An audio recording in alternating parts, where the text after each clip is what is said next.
ஸ்ரீ பகவான் கூறுகிறார், எவனொருவன் கர்மத்தின் பயனை சார்ந்திராமல் செய்ய வேண்டிய கர்மத்தை செய்கிறானோ அவன் சந்நியாசியும் யோகியும் ஆவான். மேலும் அக்னி காரியங்களை மட்டும் துறப்பவன் சந்நியாசி ஆக மாட்டான்.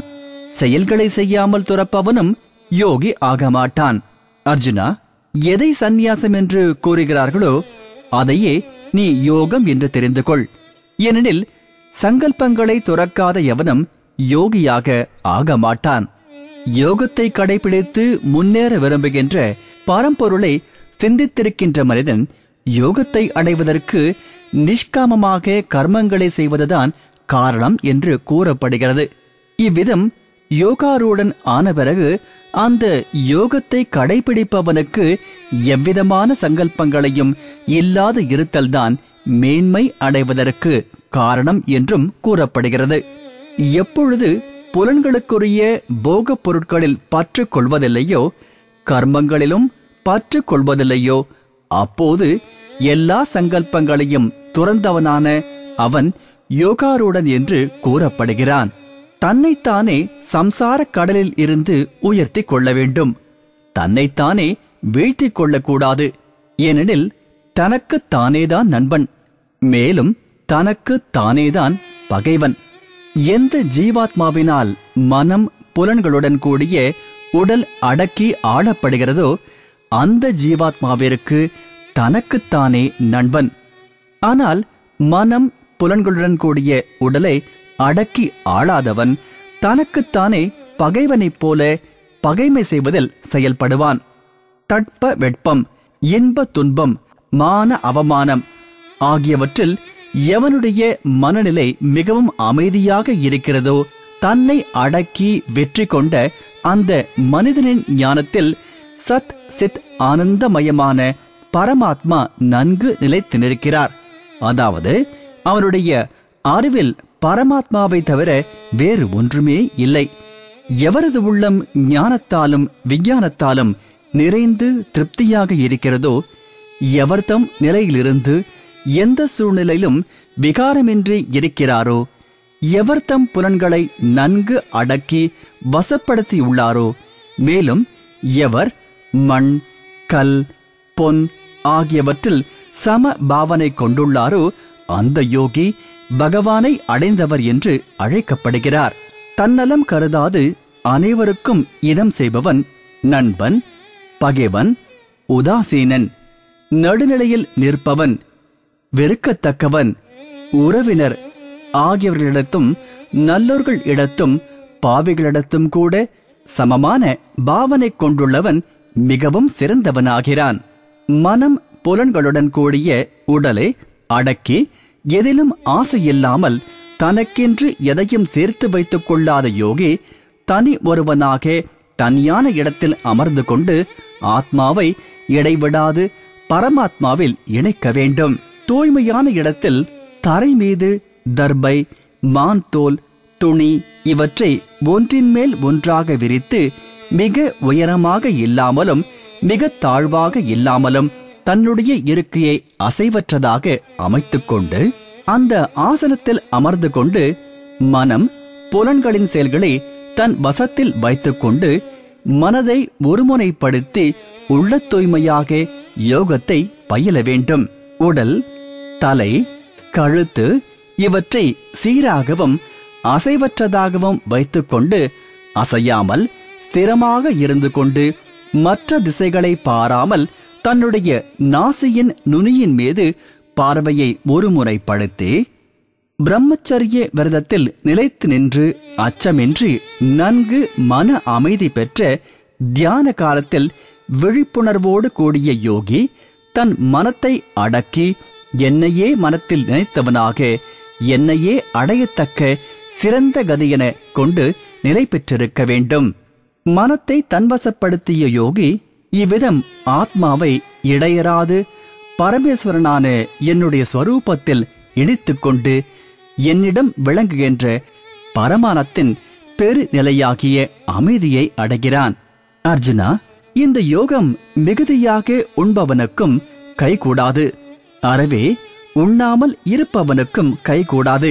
மிகுதியாக உறங்கும் இயல்புடையவனுக்கும் கைகூடாது. எப்போதும் விழித்துக் கொண்டே இருப்பவனுக்கும் கைகூடாது.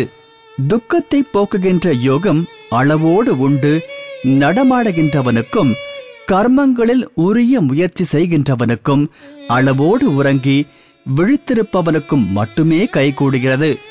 முற்றிலும் தன்வசப்படுத்தப்பட்டுள்ள உள்ளம் எப்பொழுது பரமாத்மாவினிடமே நன்கு நிலை பெற்றிருக்கிறதோ அப்பொழுது அனைத்து யோகங்களிலிருந்தும் பற்று நீங்கிய மனிதன் யோகத்தில் முதிர்ந்த நிலை பெற்றவன் என்று அழைக்கப்படுகிறான். காற்று வீசாத இடத்தில் இருக்கும் விளக்கின் சுடர் எப்படி அசையாமல் இருக்குமோ அதே உவமை பரமாத்மாவின் தியானத்தில் ஈடுபடுகின்ற யோகியினுடைய வெற்றி கொள்ளப்பட்ட மனதிற்கும் உவமையாக சொல்லப்பட்டது.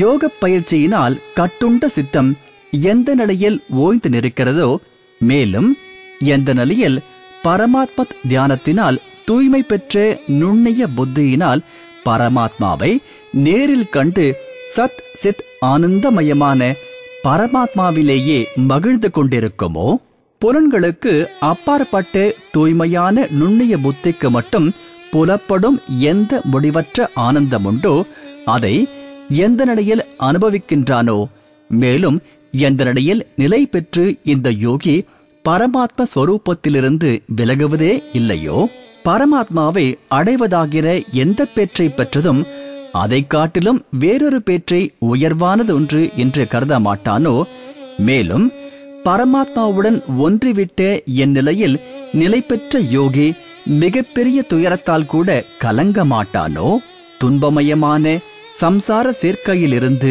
விடுபடுவதும் யோகம் என்ற பெயர் கொண்டதுமான அந்த யோகத்தை அறிய வேண்டும்.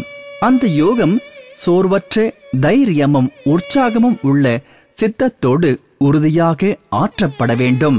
சங்கல்பத்தினால் உண்டாகக்கூடிய எல்லா விருப்பங்களையும் மீதமின்றி துறந்து மனத்தினால் புலன்களின் கூட்டத்தை எல்லா புறங்களில் இருந்தும் நன்கு அடக்கி படிப்படியாக பயின்று மனத்தை உலகியலில் இருந்து ஒதுங்கச் செய்ய வேண்டும். உறுதி பூண்ட புத்தியினால் மனத்தை பரமாத்மாவிடம் நிலை பெறச் செய்து பரமாத்மாவை தவிர வேறு எதையும் நிலையாது இருக்க வேண்டும்.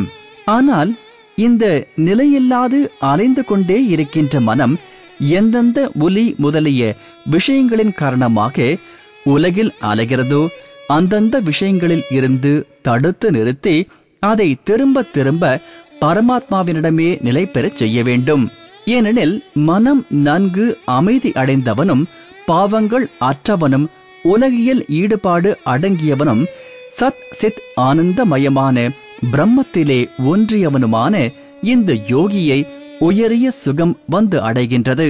பாவமற்ற இத்தகைய யோகி இவ்வாறு எப்பொழுதும் இடைவிடாது ஆத்மாவை பரமாத்மாவிடம் ஈடுபடுத்தி எளிதாக பரபிரம்ம பரமாத்மாவை அடைவது என்னும் முடிவற்ற நிறைவான ஆனந்தத்தை அனுபவிக்கிறான். எங்கும் நிறைந்த சைத்தன்ய ரூபமான பரமாத்மாவிடம் இரண்டர கலந்த நிலை என்னும் யோகத்தோடு கூடிய ஆத்மவானும் எல்லாவற்றிலும் சமநோக்கு உடையவனமான யோகி ஆத்மாவை எல்லா சராசரங்களிலும் இருப்பதாகவும் மேலும் எல்லா சராசரங்களும் ஆத்மாவில் கற்பிக்கப்பட்டு இருப்பதாகவும் காண்கிறான். எவன் எல்லா சராசரங்களிலும் எல்லோருக்கும் ஆத்மாவான வாசுதேவனான நானே வியாபித்து இருப்பதாக பார்க்கிறானோ, எல்லா சராசரங்களும் வாசுதேவனான என்னிடம் அடங்கி இருப்பதாக பார்க்கிறானோ, அவனுக்கு நான் காணப்படாமல் போவதில்லை, அவனும் எனக்கு காணப்படாமல் போவதில்லை. எவன் ஒன்றிய நிலையில் நிலை பெற்று அனைத்து சராசரங்களிலும் ஆத்மாவாக விளங்கும் சத் சித் ஆனந்தமயமான வாசுதேவனான என்னை வழிபடுகிறானோ, அந்த யோகி எவ்வகையில் செயல்பட்டுக் கொண்டிருந்தாலும் என்னிடத்திலேயே செயல்பட்டுக் கொண்டிருக்கிறான். அர்ஜுனா, எந்த யோகி எல்லா சராசரங்களையும் தன்னைப் போலவே சமநோக்கில் பார்க்கிறானோ, மேலும் சுகத்தையும் துக்கத்தையும் தன்னுடையவை போன்று சமமாக பார்க்கிறானோ, அந்த யோகி உயர்ந்தவனாக மதிக்கப்படுகிறான். அர்ஜுனன் கேட்கிறார், மதுசூதனா, இந்த யோகம் சமபாவனையோடு கூடியதென்று எது உங்களால் சொல்லப்பட்டதோ அந்த யோகத்தினுடைய உறுதியான நிலையை மனத்தின் சஞ்சலத்தினால் நான் உணரவில்லை. ஏனெனில் கிருஷ்ணா, இந்த மனம் எதிலும் நிலைக்காமல் அலையும் தன்மையுடையது, புலன்களையும் மிகவும் கலக்கும் தன்மையுடையது, திடமானது, வலிமை பொருந்தியது. ஆகவே அதை அடக்குதல் காற்றை தடுத்து நிறுத்துவது போன்று மிகவும் கடினமானது என்று நான் நினைக்கிறேன். ஸ்ரீ பகவான் சொல்கிறார், நீண்ட புஜங்களை உடையவனே, சந்தேகமின்றி மனம் சஞ்சலமானது. இதை வசப்படுத்துவதும் கடினம்தான். ஆனால் கொந்தையின் மகனான அர்ஜுனா, அபியாசத்தாலும் வைராக்கியத்தினாலும் மனம் வசப்படுத்தப்படுகிறது. மனத்தை வசப்படுத்த இயலாதவனால் யோகம் அடைய முடியாதது. ஆனால் மனத்தை அடக்கிய முயற்சியுள்ள மனிதன் பயிற்சியினால் யோகத்தை அடைவது சாத்தியமானது, எளிது என்பது என் கருத்து. அர்ஜுனன் கேட்கிறார், கிருஷ்ணா, யோகத்தில் சிரத்தை உள்ளவனாக இருந்தும் மன அடக்கம் இல்லாமையினால் மரண தருவாயில் யோகத்திலிருந்து மனம் நழுவிய இத்தகைய சாதகனான யோகி யோகத்தின் பயனை, பகவானின் தரிசனத்தை அடையப் பெறாது போனால் எந்த கதியை அடைகிறான்? அகன்ற தோள்களுடையவனே, பகவானை அடைகின்ற மார்க்கத்தில் வழி தெரியாமல் மயங்கி பிடிப்பு இல்லாத மனிதன் 2 வழிகளினின்றும் நழுவி சிதறிய மேகங்கள் போல அழிந்துவிட மாட்டானா? கிருஷ்ணா, என்னுடைய இந்த சந்தேகத்தை மீதமின்றி போக்குவதற்கு நீங்களே தகுதியானவர். ஏனெனில் இந்த சந்தேகத்தை போக்குபவர் உங்களை தவிர வேறொருவர் கிடைப்பது சாத்தியமில்லை. ஸ்ரீ பகவான் சொல்கிறார், அர்ஜுனா, இந்த மனிதனுக்கு இவ்வுலகிலோ மேல் உலகிலோ அழிவில்லை. ஏனெனில் பிரியமானவனே, ஆன்மீக மேம்பாட்டிற்காக, பகவானை அடைவதற்காக சாதனை புரியும் எந்த மனிதனும் தாழ்நிலையை அடைவதில்லை.